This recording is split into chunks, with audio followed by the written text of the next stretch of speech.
If you're worrying that you aren't doing enough to change your lifestyle towards a more greener, sustainable one, or you feel that the changes you are making are not enough, or you think that other people are doing it better, hopefully this video can be helpful to you. So I'm going to share with you today the imperfect sides of transitioning to a more sustainable lifestyle. Hi everyone and welcome back to my channel. Thank you so much for watching. My name is Meg if you're new here, and so today I wanted to talk to you about my imperfect sustainable journey. I recently made a video which talked about 10 easy ways you can live more sustainably, and as kind of a follow on from that video I wanted to come on today and talk to you about something that has not only personally affected me but also something that I hope you can relate to as well. So this video is a little bit different to how I usually film. I usually tend to do top 5 or top 10 of everything, but today I just wanted to run through some different aspects to sustainable or eco-living, and I wanted to share, I guess, with you my journey and how striving for perfection isn't always the best way to do it. So let's just get right into it. Just as a forewarning, if you do hear any background noise, I do apologise in advance. There is building work going on over the road, unfortunately. I did tell them not to interrupt my filming. No, I'm joking. But yeah, if you do hear anything in the background, I do apologise for that. Hopefully they'll go home and watch the football soon or something. Okay, so my kind of first segment to this video is going to be with regards to non-vegan items. Now, I am obviously vegan. I have a plant-based diet lifestyle. Said in a previous video I don't really like the word diet, but I don't consume any animal products: meat, fish, dairy, eggs or honey. So this first topic really is about not giving yourself too much of a hard time if you are trying to cut down on your meat and dairy consumption, or your general animal product consumption in general. That's great. You know, if you're already vegan, hopefully this can also apply to you, because I am vegan too, and I've found that this has been part of my kind of learning journey. So it's really about not giving yourself a hard time if you still own things that are non-vegan. So basically what I mean by that, for example, is shoes or clothing that contain leather or wool or even silk and things like that. So in a previous video, one of my first videos when I first started my channel, I made a video on hair care tips and ways to kind of natural, healthier ways to care for your hair. And in that video, I mentioned how I had been gifted some silk pillowcases. These were a birthday present, I believe, or a Christmas present. No, they were a Christmas present. And, you know, they are very precious to me. I am somebody who has never owned luxurious things or owned things of high value, so they were incredibly meaningful to me, and I had done a lot of research at the time on curly hair and how to care for it, and so silk seemed like a good way to go. It seemed like a healthy investment, etc, etc. But basically after I filmed that video, I did a bit more research and saw some things popping up about the reality of how silk is made.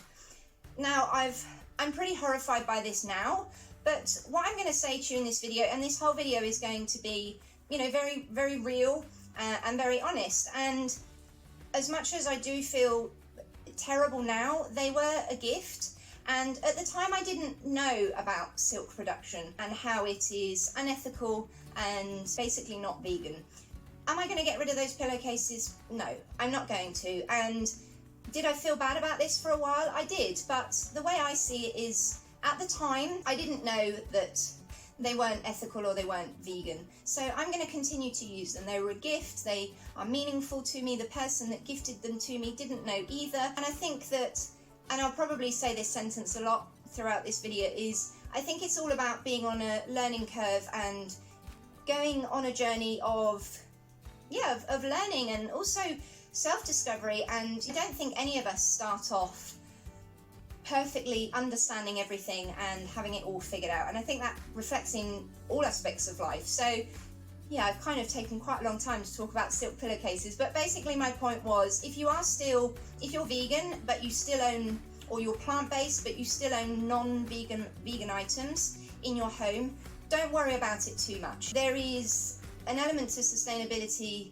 that includes trying to be less wasteful. So to go out and get rid of those things would really be quite wasteful and would defeat the purpose of trying to be more sustainable. So I also own one leather pair of shoes. These are practically brand new walking boots that were also a birthday present. So they were gifted to me by somebody else. Again, at the time I wasn't vegan, and I just feel like I don't have the budget to donate them or give them away to somebody else and go out and buy a new non-vegan pair. So yeah, the first topic has gone on for a bit too long, sorry, which is just basically, if there are still items in your home that contain leather or wool or any kind of animal-derived product, don't give yourself too much of a hard time about it. Use them up first.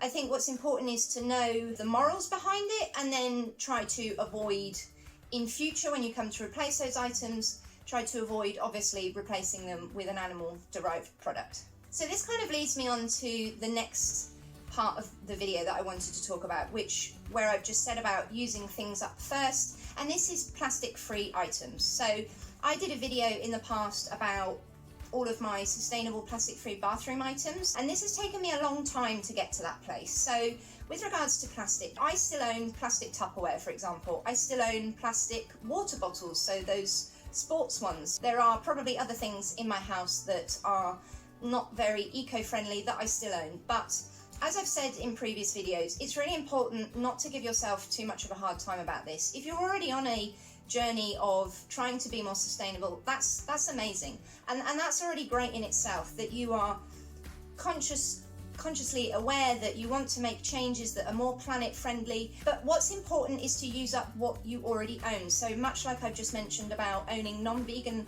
items of clothing, for example, it's important to use those things up first until they kind of fall apart or no longer able to be used, and the same goes for plastic things. So there's probably still a handful of things in my home that are not eco-friendly or recyclable or compostable. Most definitely still own plastic things. What's important is to not go out and just throw all of those things away and replace them with new things. I think it's really easy in today's society, particularly on social media.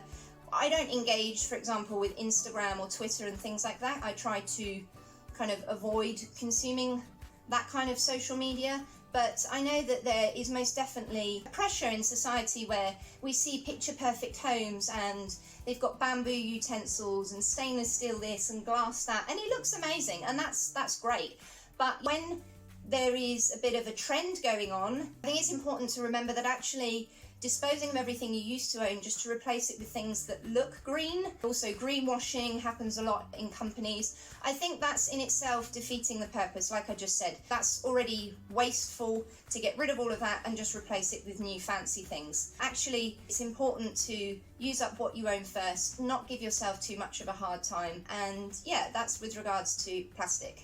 Okay, so to follow on from what I just mentioned about plastic items would be natural ingredients and single-use or disposable items. So much like my bathroom products, I ran you through the top 10 things that I use, and to be perfectly honest, bar maybe a handful of things, these are what I use every day, but this took me a really long time to use them up. So wherever you can, it's good to look for a natural alternative. It's good to look for a chemical-free or products that don't contain artificial ingredients, and also to try to avoid single-use disposable items, whether that's plastic or not plastic. So I still own in my bathroom, like I say, maybe a handful of things that are not sustainable, they're not plastic free, they contain artificial chemicals or ingredients, and I'm still using those things up. But the kind of rule of thumb that I try to go by now is kind of an elimination of three things. So the first thing that I guess to share with you to hopefully help you is when you're coming to the end of the life of something that is plastic or artificial or something along those lines. So the best question to ask yourself when you finish that product up, first of all, is do I really need this product again? So if you answer yes to that question, obviously no, that's great. You don't need to do the rest. But if you answer yes to that question, you do feel that you need that product again. Second question would be, is there something in my home or that I already own that I could use instead that might not necessarily be exactly the same, but that you could use as an alternative to prevent you from purchasing something new or having to look for something else, really. If you also answer no to that question and there isn't anything else in your home that you could use instead, then my third kind of rule of thumb would be to then look for the sustainable alternative to that. So things such as makeup, and I think maybe, I actually can't remember off the top of my head because there's very few things left, but for example, I'll be looking at natural alternatives, so natural makeup. I've mentioned in the past I don't wear makeup anymore, very, very occasionally, maybe a couple of times a year.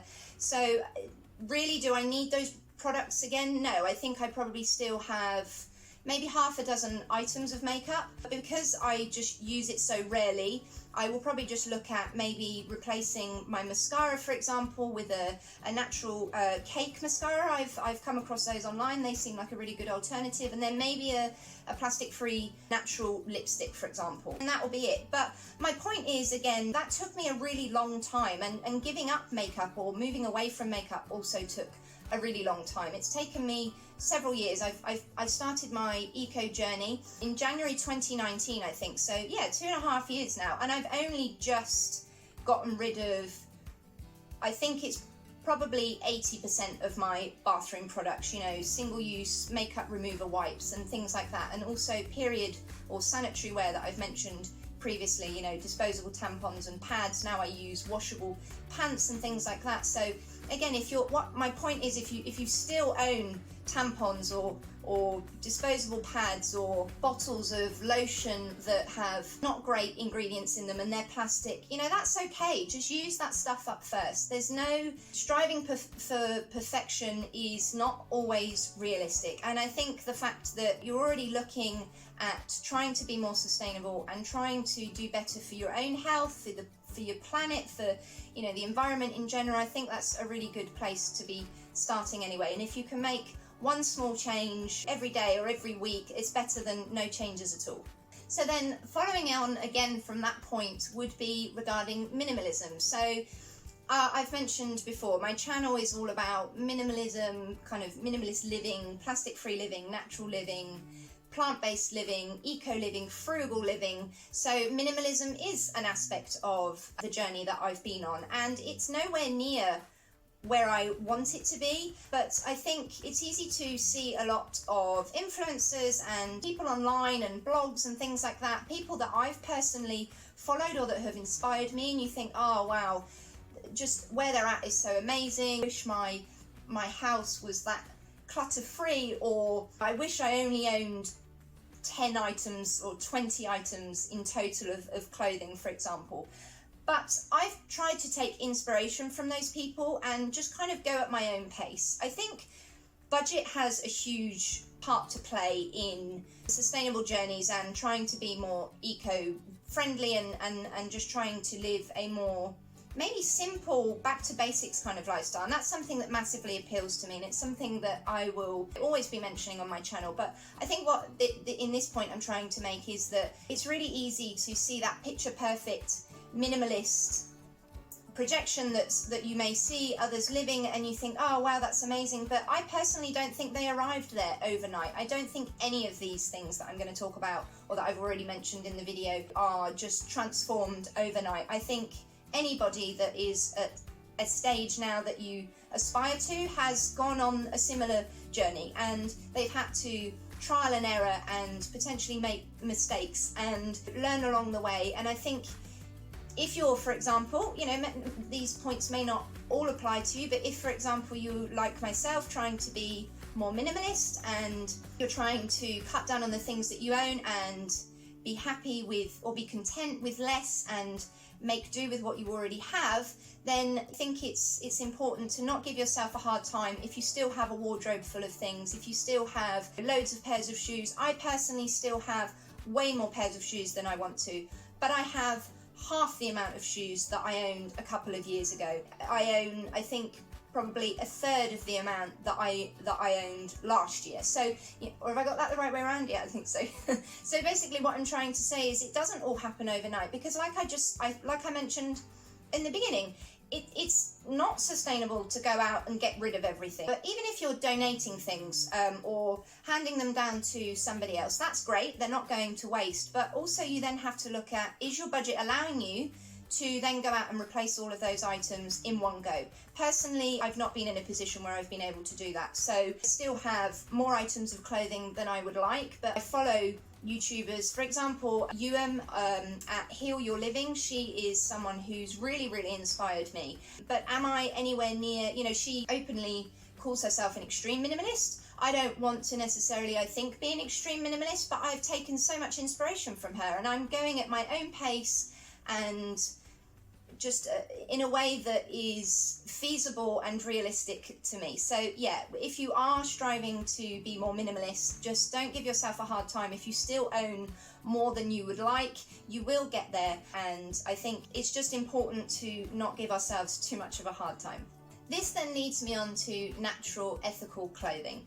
Now, I've just mentioned an amazing YouTuber that I follow, at Heal Your Living, and she often obviously talks about linen clothing. And prior to starting my own channel and kind of doing research online, I wasn't really knowledgeable about natural fibers. I mean, not completely oblivious to it, because I had an upbringing which was really not that much different to where my life has ended up now, if I'm honest. So what I'm trying to say about natural fibers is that I did a lot of traveling a couple of years ago. Well, I mainly grew up abroad, but a couple of years ago, when my mum passed away, actually, I was going through also some other really difficult things at the time, and I decided that I wanted to go to Southeast Asia. So I went out and bought myself a load of summery, light, loose clothing that I didn't really own before, because I hadn't been to countries or areas of the world as hot as Southeast Asia.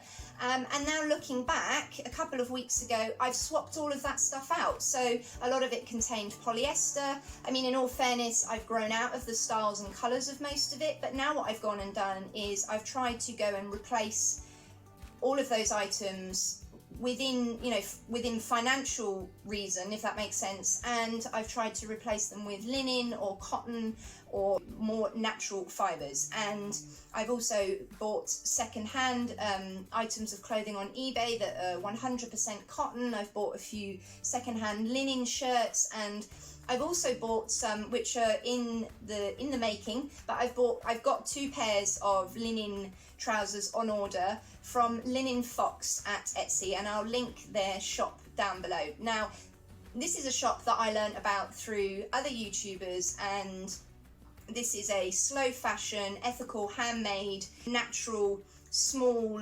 independent company, and that's the kind of companies that I want to try and support now. But do I still own items of clothing that are polyester, for example, or synthetic fibers? I do, and obviously if this isn't something that interests you, this point won't relate to you. And as I've always tried to put across in my channel, there's no judgment from me if none of these things apply to you. If you think that some of them are acceptable and some of them aren't, we all have a different perception of what minimalism or eco or sustainable or fast or slow fashion means to us. It's not everybody is the same, and none of us are perfect, and we're all on a different kind of journey. So if this doesn't apply to you, and you don't see that, you don't feel that you want to swap out your clothes for more natural fibers, that's absolutely fine. I'm just sharing with you. If you can relate to this, then again, as with all my points in this video, don't give yourself too much of a hard time. Financially, I'll be completely honest, the linen trousers that are on their way, and I will do a video on them when they arrive because I'm so excited. They're really expensive to me personally. I understand why, they're completely worth it, but they aren't something I would have been able to afford, being quite frank. So the fact that they have been bought for me as a gift, I'm super grateful for that. And I've gone and, like I say, bought secondhand linen and cotton clothing on eBay, for example, and I'm doing my absolute best to replace anything that I've kind of grown out of. So not just getting rid of it, so I'm now selling those things or donating them to charity. Like I said before, don't just throw it all away, of course, but things that I've grown out of in terms of style or colour. Then when I come to replace those things, because I'm hoping to go to Costa Rica at the end of the year fingers crossed, all being well. So obviously it's going to be very, very hot and humid there. Nothing like this country where actually I get barely any use out of out of linen clothing or loose natural fibres, because really we don't have enough sun here, unfortunately. So yeah, I'm hoping to, in my next holiday, to go with a completely different kind of travel bag, if that makes sense, and I'll feel really proud of that, but it will have taken time. So yeah, making this video a lot longer than I hoped, so I hope you're still watching. So yeah, just with regards to natural fibres, natural materials, if you're trying to move more towards them like I am myself, then don't beat yourself up if you still own things that contain polyester. If they have a sentimental value to you, or you still get a use out of them, you know, keep going until they fall apart. And then this leads me on to my next point, which is about supporting local, small, independent businesses or brands. I've mentioned in a previous video, and I've always been very, I hope, candid about this and honest, and I've said that, you know, I've admitted I shop in Tesco's, for example. I'm not going to go into, you know, bore you repeating all that again. It's not the most sustainable, ethical place I could shop. I am aware of this. But sometimes I think it's important to remember that our budgets are all different, and the area that we live in also can have a huge impact on what is available to us. And I've mentioned in the past, often organic or loose, or so local independent businesses can be more expensive. And whilst we would absolutely love to support independent small companies over chains, but sometimes that isn't possible. And much like I was just mentioning about these linen trousers that I have on order that are slow fashion, they're going to take, I think, 4 to 6 weeks to arrive. I'm supporting a small handmade local business, and that's something I feel really proud about, and I'll feel very precious about them, and they'll be very valuable and meaningful to me. But in all honesty, I personally wouldn't be able to get everything that I own from businesses like that, as much as I would love to. Again, so supporting local, you know, small businesses as much as you can. But if you do find yourself buying from a big supermarket chain still, or a shop that sells things in plastic, or that's or whatever, that sells non-vegan items, or anything like that, it's not the end of the world. If you're already aware of why you want to make the changes, I think that's the most important thing. Do I still own clothing from Primark and New Look and places like that? Yes, I do. I think, in fact, even this hoodie is probably from Primark. I have a linen headband, but this was from H&M. So again, I still own items from, like I say, fast fashion, cheap clothing stores, and it's not the best, but I'm going to use them up, and then I will keep progressing towards more local independent businesses, like I say, and buying handmade or more sustainable items wherever I can, or food. So my last point in this video is just going to be about waste. Now, I mentioned how my last video about 10 ways you can be more sustainable, I mentioned food waste in that video, and I also mentioned about being more energy conscious, and also just waste in general, like I said, single-use items, for example, or plastic. If you're still generating waste, if you still accidentally, I don't know, leave the lights on in the room, for example, when you leave, or I made a video in the past about ways to kind of cut down on your energy bills, which I'll link up above if you want to go and check that one out. I think if maybe wasting a little bit, and it's not 100% perfect, again, don't beat yourself up. If you are understanding the need to be less wasteful and the benefits of doing it, I think that's a really, really good start in itself. And if you're doing research and you're trying to, like myself, take inspiration from other people and learn as you go, I think it's important. You know, try to meal prep or meal plan. I've also done a video on that, which I'll link up above as well. Try to just do your best, but sometimes we have time constraints, like I've said, financial constraints. I don't think it's possible actually to be zero waste in today's society. I think that's actually almost impossible. So try to be as low waste as you possibly can, and if you still find yourself generating a bit of waste, then just try to not give yourself too much of a hard time, and maybe tomorrow just try to cut that down a little bit more. So there you have it. There were all the topics I think I wanted to cover in this video about being an imperfect, sustainable human being.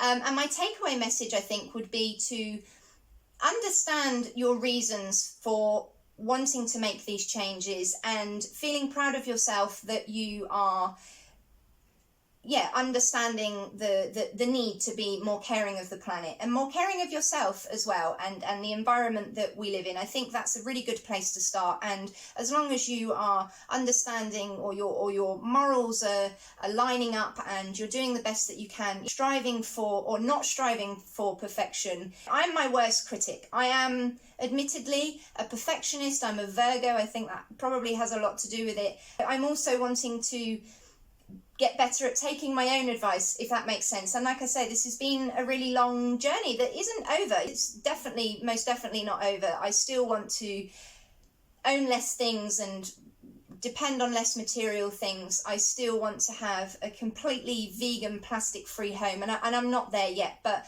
I think what's important to take away, and I hope that this video has been useful to you and that you can relate to it, is to not strive for perfection, and also not jump on the latest fashion bandwagon or the latest fad or the latest trend, where actually the idea behind that is more about fashion and looks rather than the actual morals behind it, if that makes sense. So yeah, I hope this video has been helpful. I'm sorry if it's gone on a bit long, and I'm really grateful if you've watched right to the end. As always, let me know in the comments section down below if there's anything you'd like to know, or ask me anything. And please head over to Facebook.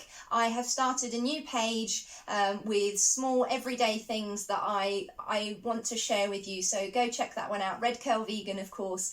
As always, thank you so much for supporting me. My confidence, I'm hoping, is growing on camera, and I hope that you've stayed awake to the end of this video. Take care, and I'll see you next time. Stay safe.